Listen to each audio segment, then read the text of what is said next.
Em mais uma partida para ficar registrada nos livros de história, a equipe olímpica de Angola enfrentou a Suíça na segunda rodada e o mestre Sérgio Pereira assumiu o primeiro tabuleiro e encarou o grande mestre Sebastian Bonner, e o que aconteceu aqui é para ficar registrado. Não podia deixar passar este momento histórico em que Sérgio Mestre Fidi 2241, número 2 de Angola, enfrentou o grande mestre Sebastian Bonner 2545 pontos de rating, número 2 da Suíça. E o que aconteceu aqui você vai saber depois da vinheta.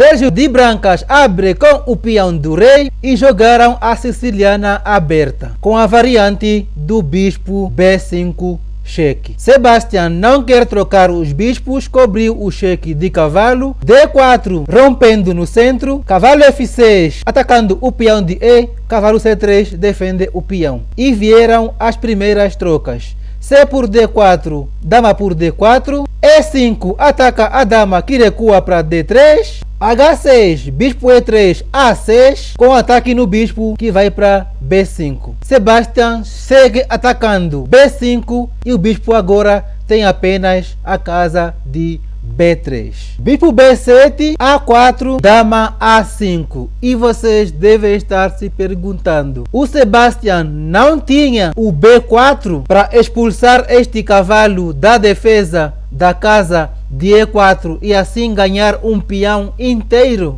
A intenção até é boa, mas não ganha peão nenhum, porque aqui segue o dama C4 que ameaça mate em 1, forçando a um lance como D5, e agora quem perde o peão é o Sebastian. Portanto, cuidado com os golpes táticos que podem virar contra ti. Então aqui o Sebastian fez o lance da máquina e o Sérgio Miguel fez o roque, descravando assim o cavalo. B4 ataca o cavalo que vai para D5 e aqui trocaram tudo, os cavalos, os bispos e as damas, e assim a partida vai para um final com bastante equilíbrio. Seguiu cavalo F6, ataca o peão avançado e o Sérgio defende com a torre de F. E o Sebastian desenvolve o bispo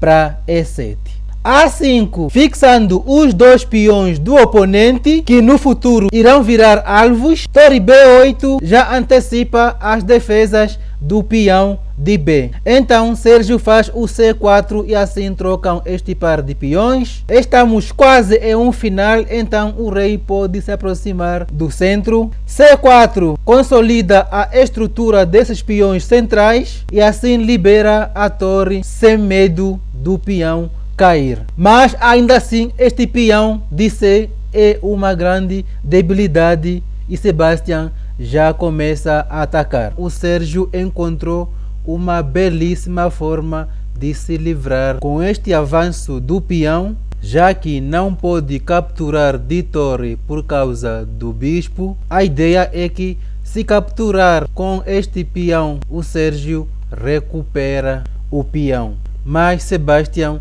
não caiu, seguiu fazendo pressão e agora escravizando esta torre de A. Seguiu H3, dando um fôlego para o rei, evitando assim futuros temas de mate do corredor. Só que agora Sebastian faz o cavalo E4, que permite o C6 com cheque, e assim parte dos problemas do Sérgio estão resolvidos. Mas o Sérgio vai para uma outra ideia, abandona este peão de D ao custo de invadir a sexta fileira, visando ganhar este peão, mas Sebastian defende com o cavalo. E após o torre C1, Sebastian faz o cavalo D3 com ataque na torre, então a torre dobra na coluna B. Porém, quando o cavalo volta para C5, Sérgio ensaia um repeteco que seria um bom empate, mas o grande mestre recusa a repetição e segue o jogo. Bispo G5, cavalo C4, o cavalo está agora em uma boa posição, rei E7 e aqui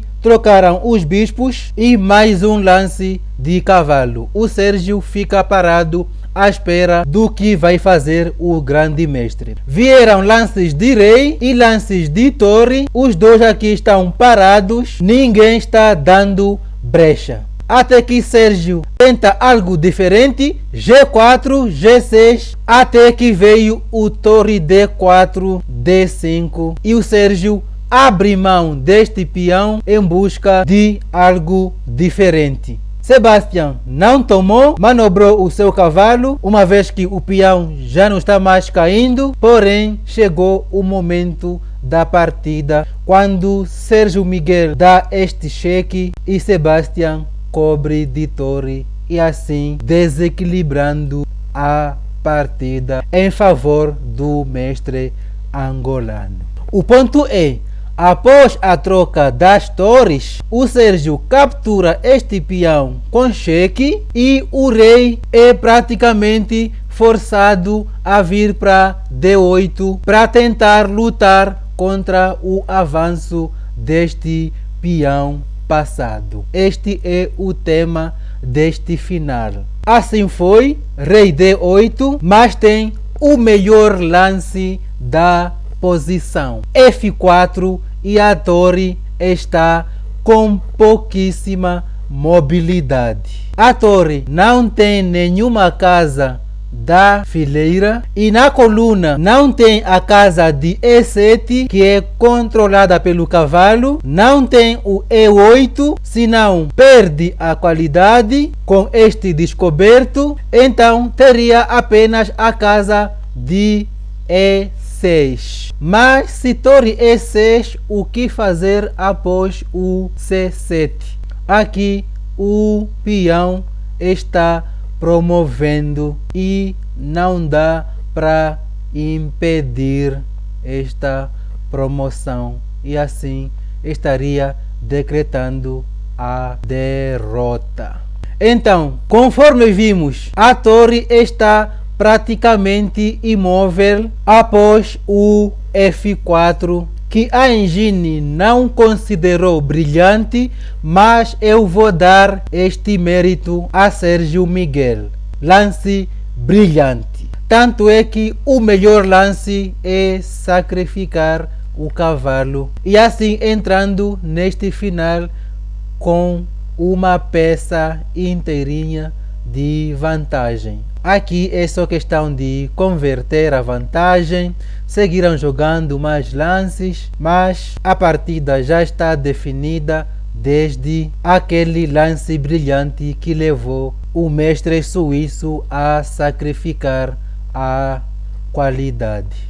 Daqui em diante só foi para cumprir com o calendário, porque a partida já está definida. Este cavalo F4 foi o último lance da partida, porque a torre é forçada a permanecer nesta coluna para não perder o peão. Enquanto isso, se bobear, ainda leva a checkmate sem precisar de promover o outro peão. Então, nesta posição, o grande mestre da Suíça, Sebastian Bonner, abandonou a partida. Histórico, uma vitória com um grande mestre. Não é todos os dias que se vence um grande mestre, mas nós nos sentimos orgulhosos por testemunhar momentos como esse. Isso é que é Olimpíada de Xadrez. Momentos para fazer história, independente dos resultados finais desta grande festa.